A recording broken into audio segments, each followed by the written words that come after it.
नमस्कार मेरी कथाकार फैमिली। उम्मीद है आप सब अच्छे होंगे।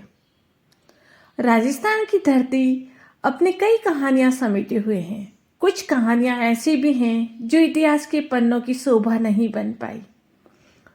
वो कहानियां समय के साथ कहीं गुम होती जा रही हैं। हमारा उद्देश्य यही है कि उन कहानियों को हमेशा जिंदा रखें ताकि आने वाली पीढ़ी इन कहानियों को सुन सके। ऐसी ही एक कहानी है जेठवा और उजली की, जो इतिहास में दफन होने की कगार पर है। तो चलिए सुनते हैं आज की कहानी। एक दिन बरडे की पहाड़ियों में जबरदस्त आंधी तूफान के साथ मूसलाधार बारिश हो रही थी। बारिश ऐसी कि लगता था कि आज ही गांव पूरी तरह पानी में समा जाएगा। हर परिवार सहमा हुआ था, बच्चे बूढ़े जवान। ऐसा लग रहा था कि आज ही काल आ जाएगा। क्या औरत, क्या आदमी, बच्चे सभी भगवान से प्रार्थना कर रहे थे कि भगवान इस प्रकोप से हमें मुक्ति दिलाइए और इस बरसात को रोक लीजिए। एक टूटी फूटी झोपड़ी में 80 बरस का बूढ़ा अमराचारण अपनी गूदड़ी में दुबका हुआ ठिठुरता हुआ बैठा था और अपने हाथों में माला के मन के फेर रहा था। आधी रात का वक्त इस भयानक बारिश में कब आ गया पता ही नहीं चला। कब दिन ढला, कब रात हुई, कुछ भी पता नहीं चला। ऐसे ही वक्त में अमरा की झोपड़ी के बाहर घोड़े की टापों की आवाज सुनाई दी। वो आवाज थोड़ी देर में झोपड़ी के बाहर आकर रुक गई। घोड़े की ही नहनाट सुनाई दी। बूढ़े अमरा ने अपनी जवान बेटी को आवाज दी, बेटी उजली, उठकर जरा बाहर तो देखो, इस तूफानी रात में कौन आया है। ठंड से कांपती उजली ने गुदड़ी फेंकी और बाहर देखा तो एक घोड़ा खड़ा था। घुड़सवार घोड़े के पैर के पास गठरी बना हुआ पड़ा था, बिल्कुल अचेत। पानी में से तरबदर उसका बदन, आंखें बंद। उजली ने बापू को सारा दृश्य बता दिया। तो बूढ़ा बाप बाहर आया और देखा कि नौजवान घुड़सवार की नाड़ी चल रही थी। दोनों बाप बेटी ने जैसे तैसे कर नौजवान को झोंपड़ी के भीतर ले आया। बाप ने बेटी से कहा, इस नौजवान को बचाना है तो इसका शरीर गर्म करना पड़ेगा, नहीं तो ठंड के मारे बदन अकड़ जाएगा। उजली ने बापू से कहा, गुदड़ी तो एक ही है, बाकी सब बरसात में गीली हो गई। पिता ने कहा कि चूल्हे से आग जलाकर गर्मी पैदा की जा सकती है। उजली ने बताया कि थोड़ी सी लकड़ियां थी, वो भी गीली हो गई है। भयानक बारिश के बीच यह एक और भयानक संकट था। घर आया अतिथि मर जाए तो भगवान हमें कभी माफ नहीं करेगा। ये हमारे हाथों पाप होगा और हम पाप के भागी नहीं बन सकते। पिता ने आखिरी उपाय सोचकर कहा, बेटी अगर ये मर गया तो नरक में भी जगह नहीं मिलेगी। घर आए मेहमान की जान बचाना हमारी जिम्मेदारी है। अब तो एक ही उपाय है, इसे अपने बदन की गर्मी देकर जान बचानी होगी। मेरे बूढ़े शरीर में गर्मी नहीं। बेटी ये कार्य तुझे करना होगा और इसकी जान बचानी होगी। वो बोली, पिताजी आप ये कैसी बातें कर रहे हैं, ये सब मुझसे नहीं होगा। आपको शर्म नहीं आती ऐसी बात करते हुए।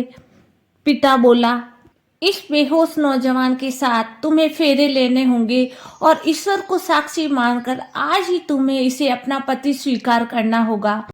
उजली ने पिता की बात मानी और परदेसी के साथ फेरे ले भगवान को प्रणाम कर अनजान परदेसी को अपना पति स्वीकार किया और गूदड़ी के भीतर सो गई।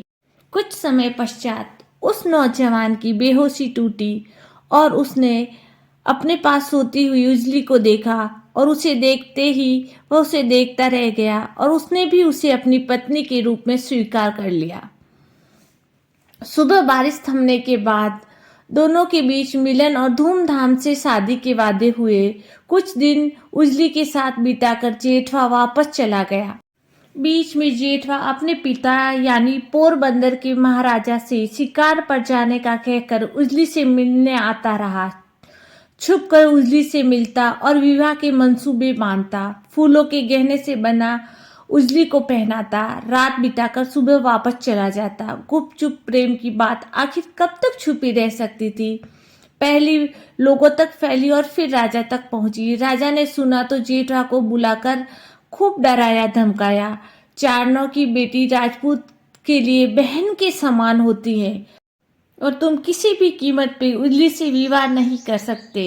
ये हमारी मर्यादा और समाज के खिलाफ होगा। यह सब सुन के जेठवा के पैरों तले जमीन खिसक गई और वह ढीला पड़ गया और धीरे धीरे वह उजली को भूलने लगा। उधर उजली जेठवा की राह तकती रहती। वह सुबह से लेकर शाम तक पोरबंदर की तरफ जाने वाली राह पर जेठवा के घोड़ों की टापों की आवाज सुनने और जेठवा को देखने के लिए बैठी रहती। कभी उस राह कोई घुड़सवार आता तो उसकी आंखों में चमक आ जाती, लेकिन जब वो पास आता तो जेठवा को न पाके निराश हो जाती। वो रातों को चांद सितारों से जेठवा के बारे में बातें करती, लेकिन अब तो न जेठवा आने वाला था न ही वो आया। आषाढ़ के बादल फिर घिर आए, बरसात होने लगी। उजली के मन पर बरसात की बूंदें अंगारों की तरह पड़ने लगी। विरही उजली के दिल में विरह के गीत गूंजने लगे। उजली ने अपने रचे सौठों से जेठवा के पास संदेश भेजे।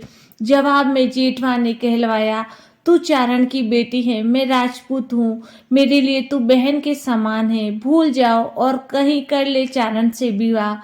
उजली ने जवाब में कहलवाया, जिससे मन लग जाए वही प्रेम और वही पति होता है, जात पात का कोई भेदभाव नहीं होता।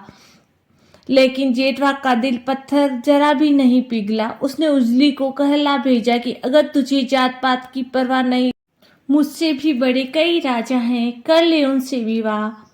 उजली के तन मन में आग लग गई। वह गुस्से से भरी उजली एक दिन निकल पड़ी पैदल ही पोरबंदर की ओर। महल के बाहर भूखी प्यासी पड़ी रही 3 दिनों तक, लेकिन तीसरे दिन जेठवा ने झरोके में से झांका और कहा, उजली तू किसी चारण के बेटे से शादी कर ले और मैं तुझे अपना आधा राज्य दे दूंगा और तू अपना खुशी खुशी जीवन उसके साथ व्यतीत करना। तू मुझे भूल जा, हमारे प्रेम को भूल जा। ये सुनकर उजली निराश हुई और गुस्से से भर गई। इन दोनों मिले जुले भावों के साथ उजली अपने आप को बहुत ही नीचा महसूस करने लगी। उजली का पूरा बदन गुस्से से जल रहा था। यह सुनकर उजली उठी और पास ही रत्नाकर सागर लहरा रहा था। उजली गई और सीधे सागर में छलांग लगा दी और अपने जीवन का अंत कर दिया। जेठवा टकटकी लगाए उसे देखता ही रहा। उसके प्यार का अंत हो चुका था। वह चाहकर भी उजली को नहीं बचा पाया। एक तरफ उसका प्रेम था, दूसरी तरफ उसका फर्ज और उसका धर्म था, जो उसे यह करने की कतई इजाजत नहीं देता कि वह अब एक चारण लड़की से शादी कर ले जो उसकी बहन लगती है। यह सरासर पाप था। यह पाप था या धर्म था ये तो हम नहीं जानते, लेकिन एक प्रेमी जोड़ा सदा के लिए बिछड़ गया। तो आज आपको हमारी ये कहानी कैसी लगी, प्लीज़ हमें कमेंट करके बताइए। अगर आपको हमारी कहानी अच्छी लगी हो तो प्लीज़ हमारे चैनल को लाइक शेयर एंड सब्सक्राइब कीजिए। और हाँ, अगर आप अपनी संस्कृति से प्यार करते हैं तो प्लीज़ हमें सपोर्ट कीजिए और हमारे चैनल को सब्सक्राइब कीजिए। धन्यवाद।